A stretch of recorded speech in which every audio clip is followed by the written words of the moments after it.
بلند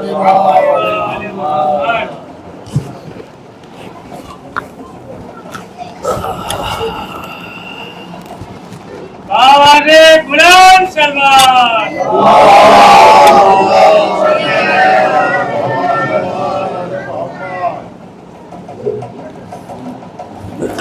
فاتحہ.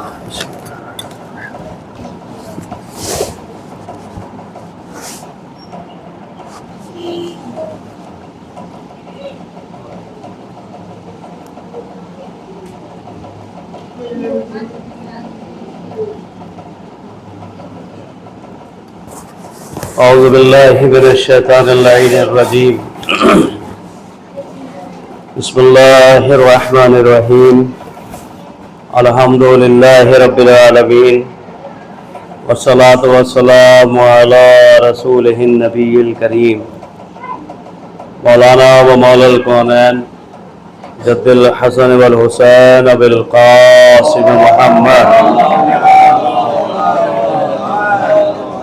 وعلى أهل بيته الطيبين الطاهرين المعصومين المظلومين ولعنة الله على أعدائهم أجمعين. أما بعد فقد قال رسول الله صلى الله عليه وآله وسلم بسم الله الرحمن الرحيم إني تارك فيكم الثقلين كتاب الله وعترتي أهل بيتي لئن تمسكتم بهما لن تضلوا بعدي ولا يفترقا حتی یرد علی الحوض. صلوات محمد.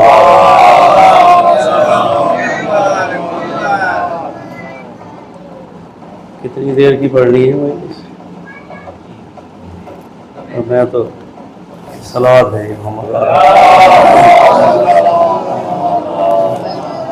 اتنی دیر جتنی دیر مظفر بھائی نے اور اشنانی ہوئی ہے میں اتنی دیر پڑھوں گا کیونکہ سنانے والے تو اپنی اپنی سنا کے چلے گئے تھے، ہماری کون سننے والا. اس لیے میں نے یہ جو حدیث گرامی قدر تلاوت کی ہے رسول اسلام کی بڑی مشہور و معروف حدیث.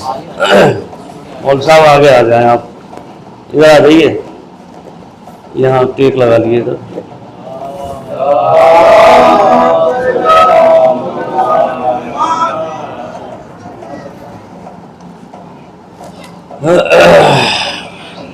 زیادہ دیر نہیں ہے، کمر میں درد نہیں ہونے دوں گا انشاءاللہ. صلوات محمد علیہ.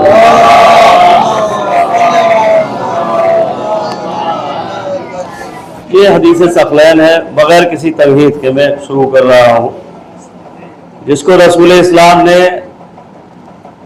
کئی مرتبہ ارشاد فرمایا بہت سے مواقع پر، جن میں سے ایک موقع جو مشہور و معروف ہے اور وہ موقع ہے میدان غدیر خم، اور اس کے بعد جب آخری مرتبہ ارشاد فرمایا وہ جب وہ اس دنیا سے جا رہے تھے. میدان غدیر خم میں رسول اللہ نے یہ کہہ کر کے ارشاد فرمایا کہ لوگوں میں تمہارے درمیان میں اب زیادہ دن رہنے والا نہیں ہوں. بہت طویل خطبہ ہے، میں وہ خطبہ نہیں پڑھ رہا ہوں، اس میں سے تھوڑا سا کہ میں جانے والا ہوں اور میں تمہارے درمیان دو گراقت چیزیں چھوڑ کے جا رہا ہوں. ایک اللہ کی کتاب ہے، ایک میرے اہل بیت ہیں. میں دیکھنا ہی چاہتا ہوں تو میرے بعد ان کے ساتھ کیا سلوک کرو گے. یہ غدیر خم میں رسول اللہ نے ارشاد فرمایا. اور اس کے بعد یہ کہا کہ ان اللہ مولائی وانا مولا المومنین، میں یاد رکھو کہ اللہ میرا مولا ہے اور میں مومنین کا مولا ہوں. امن کن تو مولا ہو فہذا علی مولا، بس جس کا میں مولا ہوں اس کے یہ علی مولا ہے. تو یہ کہہ کر کے دعائیہ کلمات کہ پالنے والے جو علی سے دشمنی رکھے تو اس سے دشمنی رکھنا، جو علی سے محبت کرے تو اس سے محبت کرنا. اور اس کے علاوہ بہت سے دعائیہ کلمات ہیں، پھر بہرحال موقع نہیں ہے. یہ ارشاد فرما کہ اب رسول اسلام جب اپنے گھر میں ہے اور سن 11 ہجری ہے اور سفر کا مہینہ ہے اور بستر علالت پر ہے، زہر اپنا اثر دکھا رہا ہے، اور رسول اللہ دیکھیے چونکہ وہ حکیم امت ہے رسول اسلام، تو حکیم امت ہونے کے ناطے رسول اسلام کے اوپر یہ فرض تھا کہ وہ اپنے بات تاکہ امت ادھر ادھر نہ بکھر جائے لہذا رسول اللہ نے یہ کہا کہ لاؤ مجھے کاغذ اور قلم دے دو تاکہ میں تمہیں ایک نوشتہ ایک نسخہ دے دوں کہ تاکہ تم میرے بعد بھٹکنے نہ پاؤ. لن تضلوا بعدی، اگر یہ ان کا یہ کہنا کہ اگر تم ان دونوں سے متمسک رہے قرآن اور اہل بیت سے، تو یہ کہنا رسول اللہ کا لن تضلوا بعدی کہ تم ہرگز گمراہ نہیں ہوگے. تو یہ رسول اللہ کا یہ کہنا اس بات کی دلالت ہے کہ رسول اللہ کو معلوم تھا کہ یہ میرے بعد گمراہ ہوں گے. لہذا اب رسول اسلام نے ایک نسخہ دیا اور یہ کہا، نسخہ لکھنے کے لیے کہا اور یہ فرمایا کہ لاؤ کاغذ اور قلم دے دو مجھے تاکہ میں ایک نوشتہ لکھ دوں تاکہ تم لوگ میرے بعد گمراہ نہ ہو. یہ گمراہ نہ ہونے والا جو لفظ ہے یہ رسول اسلام کو معلوم تھا کہ یہ گمراہ ہوں گے. ٹھیک ہے، لہذا ان کو فکر ہوئی کہ تاکہ یہ میرے بعد گمراہ نہ ہو اس لیے ایک نوشتہ دے دوں. تو آپ مجھے یہ بتائیے کہ ہونا کیا چاہیے تھا وہاں پر؟ آپ سن رہے، گھر کے اندر سارے اصحاب موجود ہیں، سارے دوست و احباب وہاں پر موجود ہیں، سب چاہنے والے موجود ہیں، بڑے بڑے صحابی رسول اور جلیل القدر اور بڑے بہادر، ان کی تاریخ میں فضیلتوں کے پورے صفحات بھرے ہوئے ہیں ان کی بہادری کے. وہ سارے بہادر اصحاب وہاں پر موجود ہیں. تو ہونا کیا چاہیے تھا؟ بھائی رسول ہی کہہ رہے ایک ایسی چیز دے دوں میں لکھ کر کے تمہیں کہ تم میرے بعد گمراہ نہ ہو. تو اس کا مطلب کیا تھا؟ فوراً کو دے دینا چاہیے تھا. بھائی اس سے اچھی کیا بات ہو سکتی ہے؟ تو فوراً رسول اللہ کی خدمت میں کاغذ اور قلم دے دینا چاہیے تھا. بھائی ایمانداری تو اسی میں ہی ہے نا، شرافت تو اسی میں ہی ہے، کیونکہ سارے شریف تو وہاں جمع تھے، سارے ایماندار وہاں پر بقاعد جمع تھے. تو ان کا کام یہ تھا کہ وہ فوراً دے دیتے.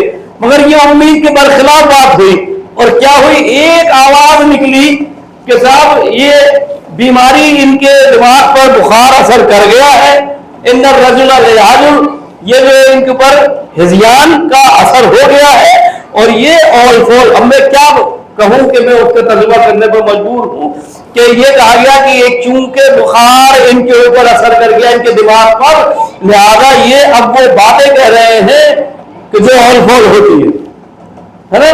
یہ کہا گیا رسول اللہ کے لیے. اب مجھے بتائیے رسول اللہ جو فخر کائنات ہے، وجہ تخلیق کائنات ہے، ان کی شان میں ایسے الفاظ ادا کرنا کیا گستاخی نہ تھی؟ بھائی گستاخی ہے کہ نہیں ہے؟ رسول اللہ ان کی زندگی میں ان کے سامنے یہ کہنا کہ ان کا دماغ کام نہیں کر رہا ہے، یہ گستاخی رسول ہے کہ نہیں ہے؟ بھائی یہ گستاخی رسول ہے ان کی شان میں. تو میں یہ کہتا ہوں کہ دور حاضر میں اگر آج کوئی گستاخی کر رہا ہے تو اس کے مرثیہ خوانی کرنے کی ضرورت کیا ہے؟ کیا ضرورت ہے؟ آپ اس کا سر قلم کر دو، اس کا سر قلم جو کرے گا اس کو اتنا انعام دیا جائے گا، اتنی دولت دی جائے گی. اس نے گستاخی کر دی، جلوس نکل رہے ہیں، احتجاج ہو رہا ہے اور ایک ہنگامی حالات ہو رہے ہیں، اس نے گستاخی کر دی، اس نے گستاخی کر دی، اس نے گستاخی کر دی. میرے کہا بنیاد تو تم نہیں وہاں رکھی. کاش پہلے ہی دن ان گستاخ رسول کو اگر تم پکڑ کر کے اور اس کو اس کی سزا دے دیتے تو آج کسی میں ہمت نہیں ہوتی کہ رسول کی شان میں گستاخی کرے. آپ بھائی دروازہ تو وہیں سے کھول دیا گیا نا، جب وہاں سارے چاہنے والوں کے درمیان سب چاہنے والے رسول کو رسول ماننے والے وہ سارے سب تمام تر اصحاب وہاں پر موجود ہیں اور ان کے سامنے گستاخی ہو رہی ہے. اور یہ گستاخی بھی اس طرح کی نہیں بلکہ دماغ پہ حملہ کیا جا رہا ہے. تو یہاں پہ دماغ پہ حملہ کرنے کو مجھے یاد آتا ہے جناب نوح جب سارے 900 برس تبلیغی زندگی گزار دی اور جب انہیں کچھ ایسا محسوس نہیں ہوا کہ میری امت یہ راہ راست پر آ جائے گی، لہذا انہوں نے پروردگار عالم سے کہا کہ اے میرے معبود ان پہ آپ عذاب نازل کر دے. ایک ہی فرد ایسا نہیں دیکھ رہا ہوں کہ جو راہ راست پہ آ جائے، لہذا عذاب نازل کر دے. کہا اے نوح کشتی بناؤ ہماری آنکھوں کے سامنے، ہمارے سامنے کشتی بناؤ. جناب نوح نے کشتی بنائی، 40 سال تک وہ کشتی بنتی رہی. کشتی اس عرصے میں جو کشتی بن رہی تھی تو رسول وہ اللہ کے رسول جناب نوح علیہ السلام کشتی بنا رہے ہیں، لوگ آتے ہیں پوچھتے ہیں کیا کر رہے ہو؟ کشتی بنا رہے ہیں، پانی کا سارا گمان نہیں، کشتی کیوں بنا رہے ہو؟ جتنے لوگ اتنی باتیں، لہٰذا دور سنتے رہے ایک لوگ کچھ لوگ آئے، انہوں نے معلوم کیا نوح بنا کیا رہے ہو؟ کہا کشتی بنا رہا ہوں۔ کہا کشتی پانی کا تو کوئی سارا گمان نہیں ہے، یہ کشتی بنانے کے لیے اس میدان میں چلے۔ کہا بنا کیا رہے ہو؟ کہا کشتی نجات بنا رہا ہوں، طوفان آئے گا، پانی برسے گا، زمین پانی اگلنے لگے گی، آسمان سے پانی برسے گا اور دیکھو طوفان آئے گا، جو اس پہ سوار ہو جائے گا وہی نجات پائے گا۔ کہنے لگے جیسی جناب نوح نے کہا کشتی بنا رہا ہوں، کشتی نجات کی کشتی بنا رہا ہوں، تو ایک بات تو پتا چلی کہ نجات کی کشتی ہمیشہ میدانوں میں بنائی جاتی ہے، بند کمروں میں نہیں بنائی جاتی ہے۔ سلام علیہ محمد وعلى محمد۔ نجات کی کشتی میدانوں میں بنائی جاتی ہے، چٹیل میدانوں میں نہیں، چاہے غدیر خون کا میدان ہو یا جناب نوح علیہ السلام کا یہ میدان ہو۔ جناب نوح بنا رہے ہیں، لوگ آئے پوچھ رہے ہیں، انہوں نے کہا کہ صاحب چونکہ ان کی عمر زیادہ ہو چکی، عمر کتنی تھی؟ 950 برس، تو صرف تبلیغی زندگی جس کو قرآن کہہ رہا ہے۔ اب چھٹے امام حضرت امام جعفر صادق علیہ السلام کو پوچھا گیا، مولا سے پوچھا گیا مولا جناب نوح کی کل عمر کتنی تھی؟ امام نے ارشاد فرمایا 2500 برس، 2500 سال کے جناب نوح علیہ السلام تھے، 2500 سال کے، بعض روایات میں 3500 سال تک لکھا، 2500 سے 3.5 تک، لیکن چونکہ امام نے 2.5 فرمایا تو ہم تو 2.5 مانتے کہ 2500 سال کی زندگی، 950 برس تبلیغی زندگی ہے جناب نوح علیہ السلام کی۔ اس کے بعد جب انہوں نے دیکھا، بد دعا کری، کشتی بنانے لگے، لوگ آنے لگے، آنے کے بعد پوچھے اب نوح سے پوچھے نوح کیا بنا رہے؟ کہا اتنی عمر ہو گئی ہے، یہ کشتی بنانے کے لیے چلے ہیں، پانی کا سارا گمان نہیں، چٹیل میدان ریگستان میں یہ کشتی بنا رہے ہیں، یہاں اس کا کیا کام ہے؟ آپس میں گفتگو ہوئی، کہا اس کا مطلب یہ ہوگا کہ ان کی زیادہ عمر ہو گئی ہے، لہذا ان کا دماغ کام نہیں کر رہا ہے، اب یہ ایسی ہی باتیں کرتے ہیں کہ جو ان کا دماغ کام نہیں کر رہا ہے۔ ایک مرتبہ جناب نوح کو برداشت نہ ہوا، بھائی نبی کے لیے یہ کہا گیا، یہ گستاخی تھی، دل شکنی ہوئی نبی کی۔ نبی نے فارغ الہی میں اپنے ہاتھوں کو بلند کر کے یہ کہا، اے پالنے والے اب تو دیکھ رہا ہے کہ یہ تو میرے دماغ پہ بھی حملہ کرنے لگے ہیں۔ پروردگار عالم نے تسلی دیتے ہوئے کہا، اے نوح گھبراؤ نہیں، دشمنان رسالت کی پہچان ہی یہی ہے، جب بھی حملہ کرے گا نبی کے دماغ پہ حملہ کرے گا۔ صلوات محمد وعلى محمد۔ اب یہاں یہ کہا گیا کہ صاحب ہمیں انہیں کاغذ قلم نہ دینا، اور اس کے بعد کیا کہا گیا؟ بڑا مشہور جملہ ہے کہ وہ جملہ ادا کر دیا گیا کہ مسلمانوں کے لیے مصیبت بن کے کھڑا ہو گیا، مسلمانوں کے لیے مصیبت بن گیا، مسلمانوں کے لیے ذلت کا سبب بن گیا، مسلمانوں کے لیے شرمندگی کا سبب بن گیا۔ وہ جملے یہ کہا گیا رسول کے سامنے، انہیں کاغذ قلم نہ دینا، حسبنا کتاب اللہ، ہمیں اللہ کی کتاب کافی ہے۔ ہم نے یہ دیکھا کہ جن لوگوں نے یہ کہا ہمیں اللہ کی کتاب کافی ہے، وہ کتاب سے ہی اپنے مسائل حل نہ کر سکے، اور ان جو کتاب سے اپنے مسائل کو حل نہ کر سکے، جب قرآن سے اپنے مسائل کو حل نہ کر سکے تو ٹی وی چینلوں پہ بیٹھ کر کے ان کی ذلتیں کی گئی۔ معلوم یہ ہوا اہل بیت کے بغیر جو بھی قرآن کو اپنانے کی کوشش کرے گا وہ دنیا میں بھی ذلیل ہوگا، آخرت میں بھی ذلیل ہوگا۔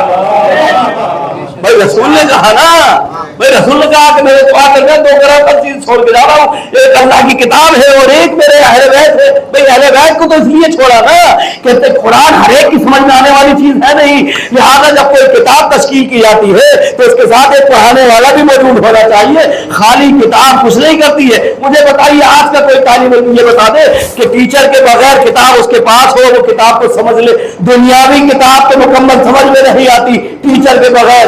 یہ جو قرآن ہے کہ جو اللہ کی کتاب ہے وہ ہر ایک کی سمجھ میں کیسے آ جائے گا؟ لہٰذا ضرورت ہے کہ ایک کوئی اس کو سمجھانے والا ہو۔ رسول اللہ نے پھر یہ کہا، انی تارکم فیکم الثقلین، میں تمہارے درمیان دو گراکت چیزیں چھوڑ کے جاؤں، ایک اللہ کی کتاب ہے اور ایک میرے اہل بیت ہے۔ جب قرآن سمجھ میں نہ آئے تو اہل بیت سے معلوم کر لینا، جب اہل بیت سمجھ میں نہ آئے تو قرآن سے معلوم کر لینا۔ صلوات محمد وعلى محمد۔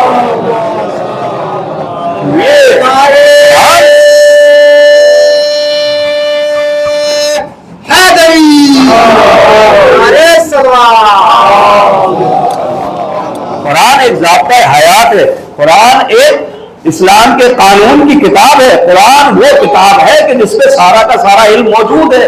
قرآن وہ ہے کہ جس میں سارے چیپٹر موجود ہیں. قرآن وہ ہے کہ جس نے تمام علوم کو اپنے سینے میں سمیٹا ہوا ہے. قرآن وہ ہے کہ جو انسان کے لیے روشنی ہے اس میں کیا موجود نہیں ہے. قرآن میں سب کچھ موجود ہے, سارا علم موجود ہے. خود قرآن کہتا ہے لا اکبر ولا اصغر, کوئی چھوٹا یا کوئی بڑا, بڑی سے بڑی کوئی بھی چیز, چھوٹی سے چھوٹی کوئی بھی چیز سب اس کتاب میں موجود ہے. قرآن کہتا ہے کہ لا رب ولا یابس الا فی کتاب مبین, کوئی خشکی میں ایسا نہیں ہے کہ جو اس میں نہ ہو, کوئی تری میں ایسا نہیں کہ جو اس میں نہ ہو. یعنی تمام خشک و تر قرآن کے اندر موجود, تمام علم قرآن کے اندر موجود ہے. جب سب کچھ قرآن کے اندر موجود ہے, اللہ کہتا ہے لا رب ولا یابس الا فی کتاب مبین, یعنی یہ کتاب کتاب مبین ہے, لہذا اس میں سارا کا سارا علم موجود ہے. تو اس کتاب مبین کو سمجھائے کون؟ تو قرآن نے خود ہی آگے بڑھ کے کہا کہ یاد رکھو ہمیشہ جب تم قرآن پڑھتے ہو تو اس آیت کو بھی تم پڑھا کرو کہ جس کے اندر پروردگار عالم نے کہا وَكُلَّ شَيْءٍ أَحْصَيْنَاهُ فِي إِمَامٍ مُبِينٍ, ہم نے ہر چیز کا احاطہ, ہر چیز کو کمپیوٹ کر دیا ہے امام مبین نے. معلوم یہ ہوا کتاب مبین کو سمجھنا ہو تو امام مبین بتائے گا, امام مبین کو سمجھنا ہو کتاب مبین بتائے گا. صلوات محمد سب کچھ موجود ہے. جب سب کچھ موجود ہے تو بتائے کون؟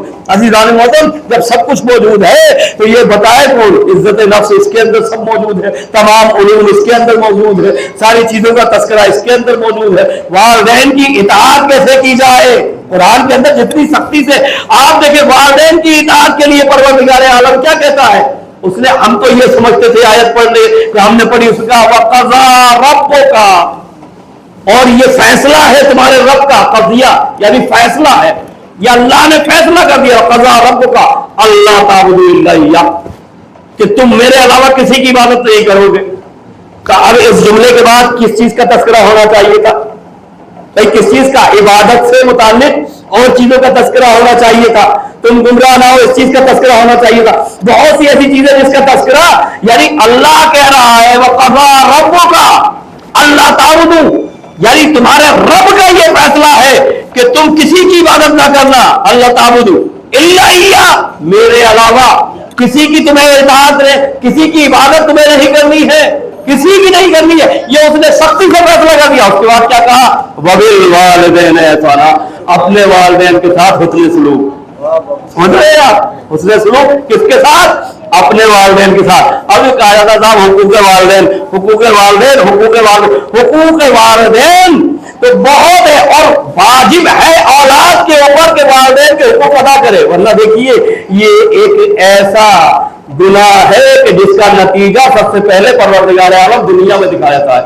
جو لوگ اپنے والدین کی اطاعت اور نا اطاعت کرتے ہیں اور نافرمانی نہیں کرتے ہیں, آپ ان کا بھی نتیجہ دیکھیں. اور جو لوگ نافرمانی کرتے ہیں اپنے والدین کی, اللہ کہتا ہے اس کا نتیجہ تو ہم پہلے تمہیں دنیا میں دکھا دیتے کہ جب تمہاری اولاد ہوگی جیسا تم کرو گے اپنے والدین کے ساتھ, تمہاری اولاد بھی ویسا ہی کرے گی.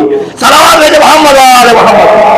لہذا واجب و لازم جس طرح اللہ نے اپنی عبادت واجب قرار دی ہے, بالکل اسی طرح اللہ نے والدین کی فرما برداری اور والدین کی احسانات, ان کے ساتھ حسن سلوک. یہ احسان والا احسان نہیں ہے جو اردو میں ہم اور آپ ترجمہ کر لیتے ہیں احسان, کہ جس کے نیچے احسان کرنے والے کے نیچے جس کے ساتھ احسان کیا جا رہا ہے تو احسان کرنے والے کے نیچے دب جاتا ہے. یہ وہ احسان نہیں ہے. عربی میں احسان کہتے ہیں اچھا برتاؤ, نیک عمل, اچھا برتاؤ, اچھا سلیقہ, اسے کہا ہے اللہ نے. یہ وہ احسان والدین کے ساتھ نہیں ہے بلکہ اچھا سلیقہ. تم والدین کے ساتھ تمہارا سلوک کیسا ہے, تمہارا رویہ کیسا ہے, تمہارے معاملات, زندگی کے معاملات والدین کے ساتھ کیسے ہیں. امام نے تو یہ فرمایا, اتنا اعتراف, دیکھیے ایک دو جملے بول دو پھر میں اپنی بات کرتا ہوں. امام نے یہ فرمایا خبردار. قرآن نے تو یہ کیا کہا کہ ان کے ساتھ احسان کرو, اچھا برتاؤ کرو. جب ان کے سامنے جاؤ خبردار اپنے دونوں کانوں کو بالکل جھکا کے ڈھیلا ڈال کے جاؤ. کیوں؟ اس لیے کہ تمہاری جوانی ہے ان کا بڑھاپا ہے, تمہاری جوانی ہے ان کا بڑھاپا ہے. کوئی بھی بات ہو تم ان کے سامنے لفظوں بھی نہیں بولو گے, یعنی اپنی تکلیف کا اظہار بھی نہیں کرو گے کہ تم سے ہمیں یہ تکلیف ہوئی ہے. یہ واجب ہے کہ تم اظہار نہ کرو, یہ واجب ہے. اب امام فرماتے خبردار, دیکھیے اب آپ اس سے سمجھ جائیے, خبردار دیکھو جب تم کسی کو کوئی چیز دیتے ہو تو تمہارا ہاتھ ہوتا ہے اوپر, لینے والے کا ہاتھ ہوتا ہے نیچے. ہمیشہ دینے والے کا ہاتھ ہوتا ہے اوپر, آپ اسی طریقے سے دیتے ہیں. لینے والے کا ہاتھ ہوتا ہے نیچے, وہ اس طریقے سے لیتا ہے. لیکن نہیں, امام کہتے ہیں جب والدین کو کوئی چیز دو تو یاد رکھنا ہتھیلی پہ رکھ کے دینا تاکہ تمہارا ہاتھ نیچے ہو, ان کا ہاتھ اوپر ہو. صلوات محمد و آل محمد. دیکھیے ان کے, میں بہت جلدی آپ کے سامنے یہ باتیں رکھ رہا ہوں کیونکہ مجلس بہت جلدی ختم کرنی ہے, اپنے موضوع کو تمام کرنا ہے. مطلب کتنا ایسا, مطلب دیکھیے والدین کے احساس کو آپ دیکھیں کہ جو ان کا احساس ہے اس کو مد نظر رکھنا ہے. جب بھی کوئی چیز دو ہتھیلی پہ رکھ کے. عزیز و مگر میں یہاں پر ایک بات کہتا ہوں عزیز محترم, آپ میری بات سے متفق ہو یا نہ ہو, مگر میرا تو مشاہدہ یہی ہے, میں نے تو یہاں تک کتابیں پڑھی ہے, میں نے تو یہی مشاہدہ کیا ہے کہ والدین اولاد پر واجب ہے کہ والدین کے حقوق ادا کرے, لیکن والدین کے حقوق ادا کرنے سے پہلے سب سے پہلے والدین پہ واجب ہے کہ اولاد کے حقوق ادا کرے. بھئی اولاد کے جب تک حقوق ادا نہیں ہوں گے تو اولاد کیسے کرے گی؟ یہ حالانکہ اگر والدین حقوق ادا نہ بھی کرے تب بھی اولاد پر واجب ہے کہ والدین کا احترام کرے, عزت کرے. ہمارے یہاں تو اسلام میں یہ تعلیم دی گئی ہے کہ والدین اگر کافر بھی ہیں تو تمہارے اوپر ان کا احترام لازم ہے, تمہارے اوپر واجب ہے ان کا احترام. لیکن حقوق پہلے اولاد کے ادا ہوتے, جب اولاد اس تربیت کے ساتھ جب پلے گی. دیکھیے 3 حقوق ہے اولاد کے والدین کے اوپر جو واجب قرار دیے, 3 حقوق ہے. پہلا حق کیا ہے والدین پر, ان کا اچھا نام رکھے.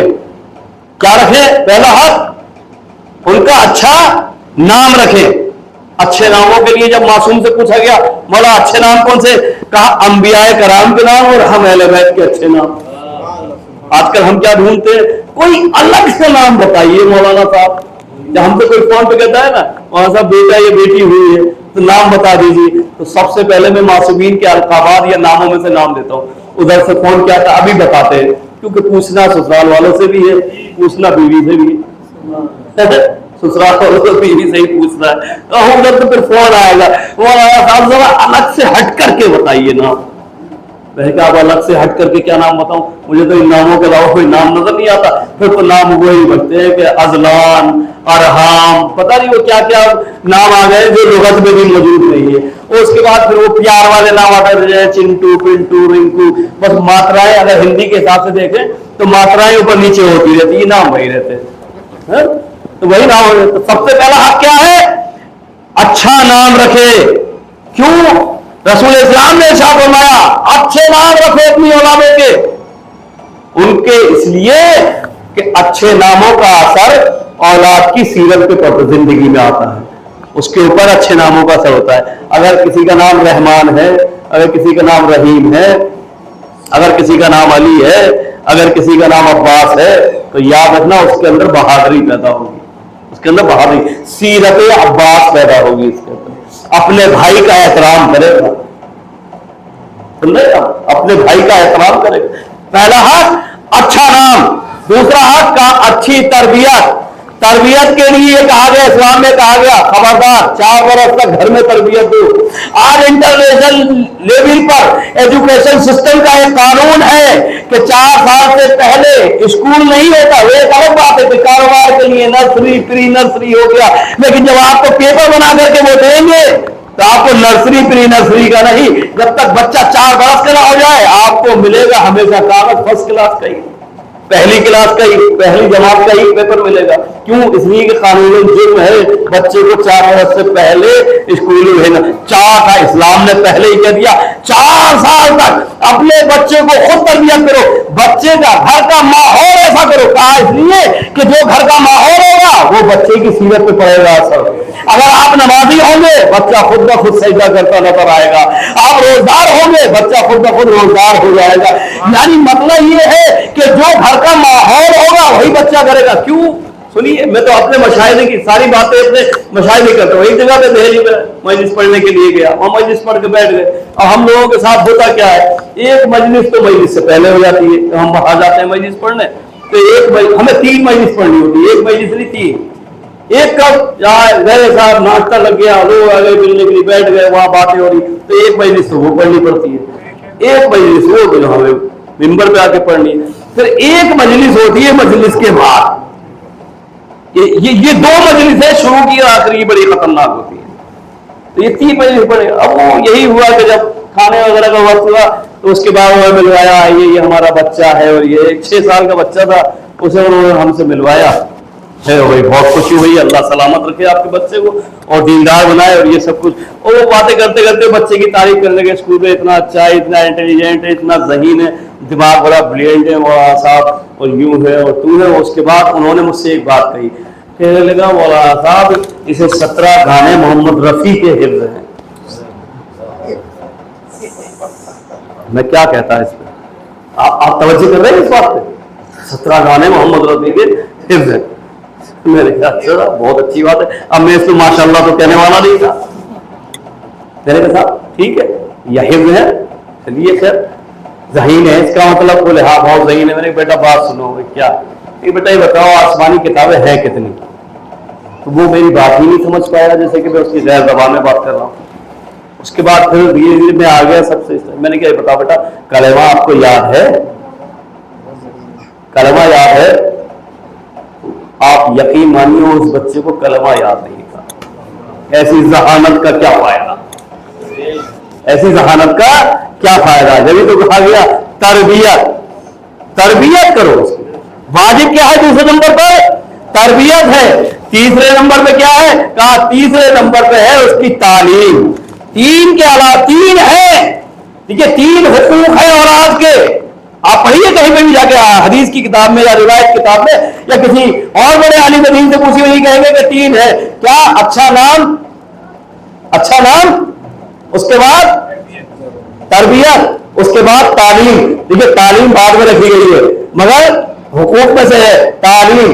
اس کا مطلب یہ ہوا کہ ان 3 کے علاوہ اور کوئی حقوق ایسا نہیں جو تمہارے پر واجب ہو. بہت سے لوگ کہتے ہیں صاحب پیسہ اکٹھا کر لے، دولت جائیداد اکٹھا کر لے.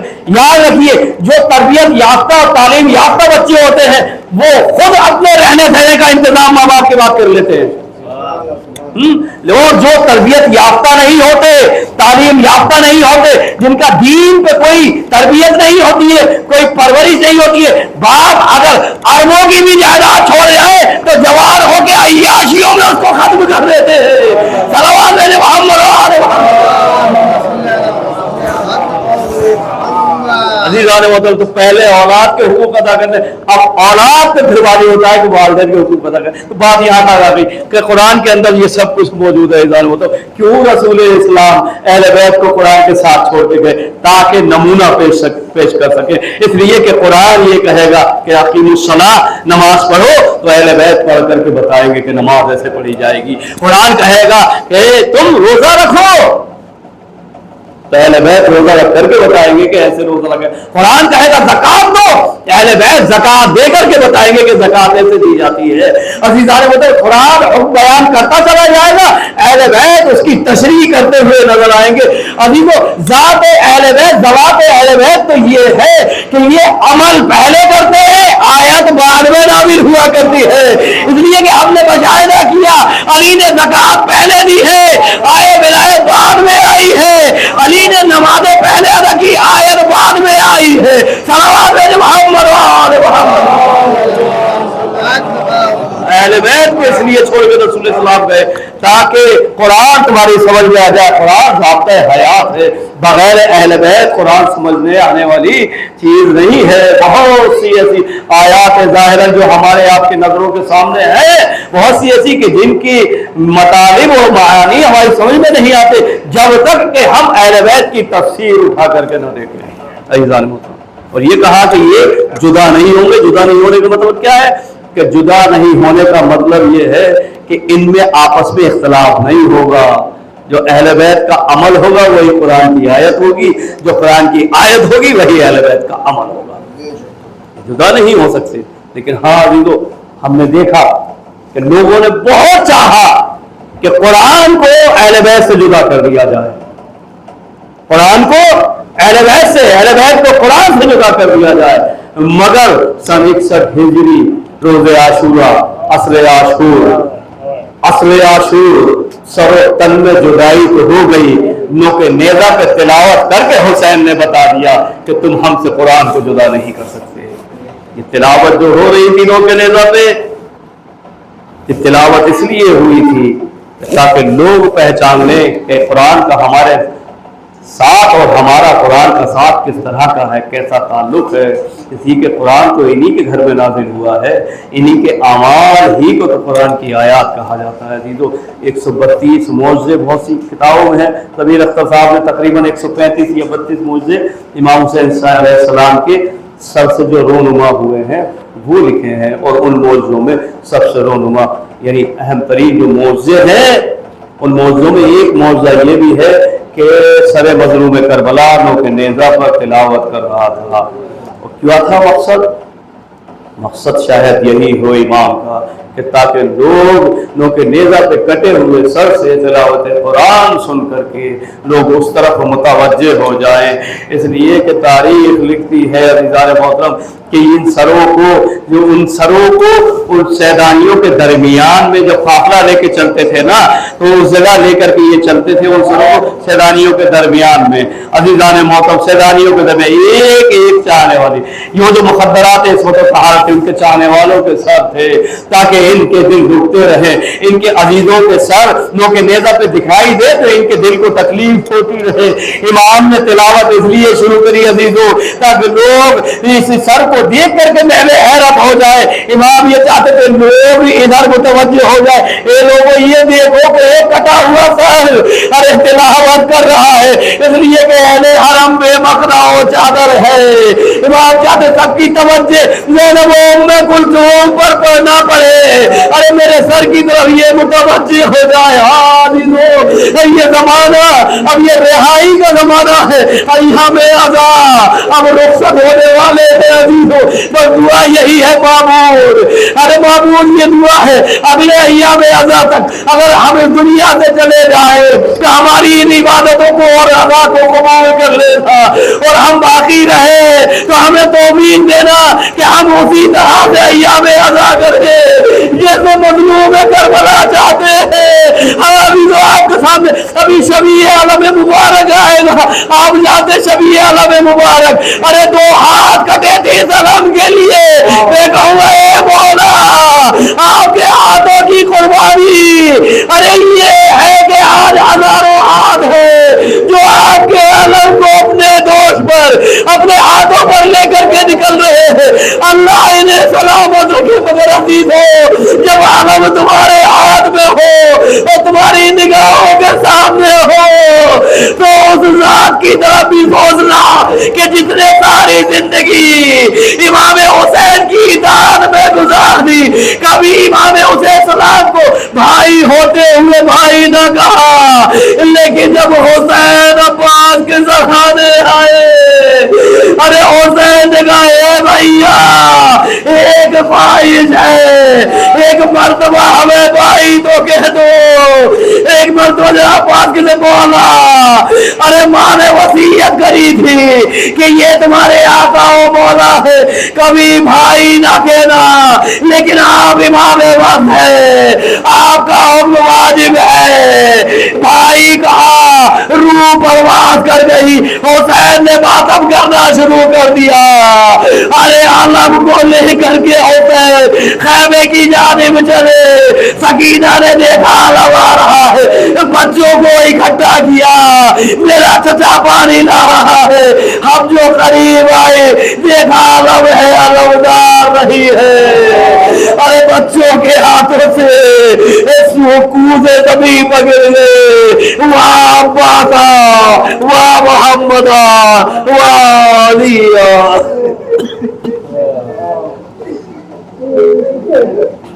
اللہ اللہ